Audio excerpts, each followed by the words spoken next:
Thank you, Madam Chair. Welcome, members. I just want to make a few comments to start with. It's really nice to have a former Secretary of Resources here, so I'm not going to talk about fire. I'm sure also the senator from the 2nd District will cover those issues, but I wanted to just say that, you know, the budget is where our priorities are, and we lay it out, and there's been I'm the 4th speaker today, and the 3 before me have a common theme that I picked up on, and that is the fact that we need more detail. And I want to bring that up. I want to talk about, I'm going to bring up 2 issues or 2 items that I believe are at least the hottest items that I've heard in my district. And number 1, I know that the Vice Chair brought up the EDD, but I just want to share that, you know, we've been 10 months into this pandemic, and I cannot tell you the thousands and thousands of calls I have gotten in my office over the EDD, and we're still right where we're at. So I want to ask a couple additional questions that wasn't brought up by the Vice Chair. Many businesses out there, as you know, those of us who actually do a payroll every 2 weeks and have employees, those that are left in California that are still doing business, have to pay for these benefits, that we have to pay them back. There's to my knowledge, there's $48.3 billion that the federal government has given to California. And I'd like to know what of that, are we going to be required to pay that back as we did in 2008? It took us almost 10 years to get that paid back. So that's a question for the Department of Finance. And I also, a follow-up question on that also is there's been a lot of fraud. There was a TV program this morning, a news outlet that talked about $2 billion, and they think that estimate may be low, maybe $8 billion. So are we going to be required to pay back the $8 billion or $2 billion for sure? And then what about the 48.3? That's my first question. Yes, thank you for that question, Senator. So in regards to the borrowing, when states borrow from the federal trust fund, it is basically employers that will be repaying that. The state will repay any interest on that. And so we actually do have included in the governor's budget an amount of $555 million to repay the interest on the loans. However, that does not take into consideration the new date that was implemented in regards to the federal stimulus. So that will be adjusted at the May revision. But generally how it works is that employers are paying into the system on behalf of their employees. And so these additional dollars that have been taken out will be repaid through future employer contributions on behalf of their employees. Yes, I understand that we will be paying, and part of that question was, what about the fraud? I mean, there's billions of dollars of fraud. Is that going to be passed on to the business owners? Yeah, I'm going to pass that question on to my colleague, Danielle Brandon. Hi, Danielle Brandon with the Department of Finance. Thank you, Senator Dahle, for your question.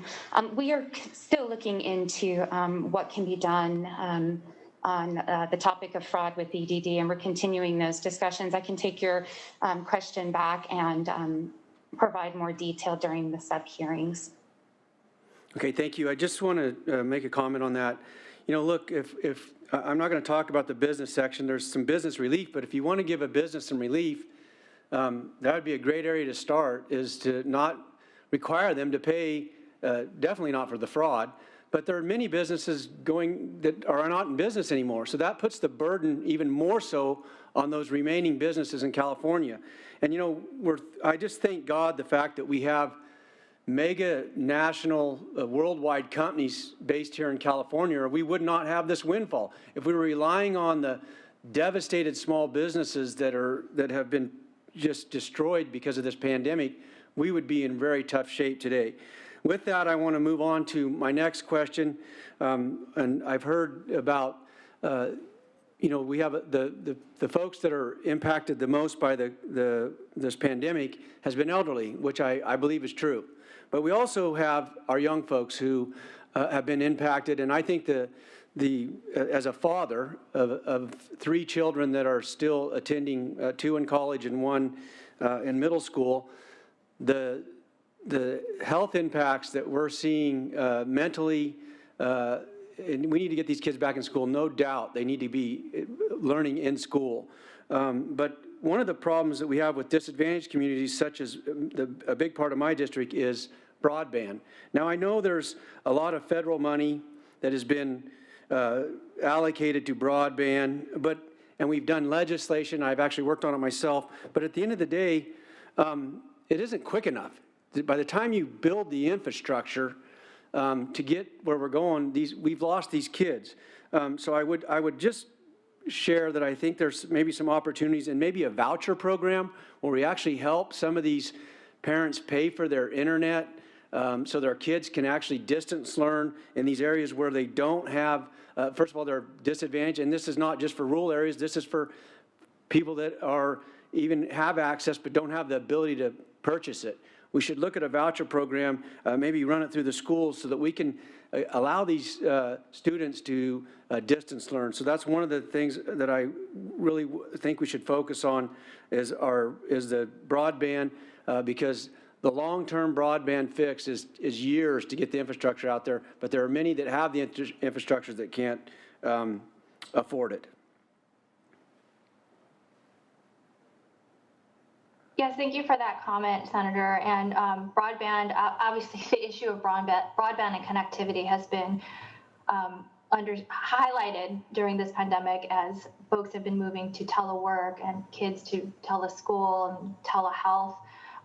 And we want to engage with the legislature on this issue. We think it's very, very important, and now is the time to do something. Your voucher plan is well taken, understanding that there may be subsidies necessary to provide families so that they can have the connectivity no matter where they are. So looking forward to more discussions on that with the legislature. Thank you. I just want to make one last comment in the area of, we burned 4 million acres last year. And I want to share with you that 640 acres is a square mile. So you can do the math on how many millions of square miles of California was burnt last year.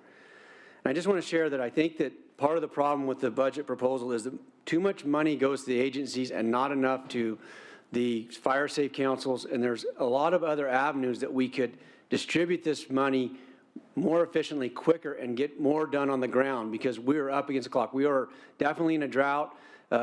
Showing signs of drought right now for this next fire season, and we need to get this money distributed and get these projects taken care of. So that's just an idea that you might want to incorporate in implementing the funds that you've allocated.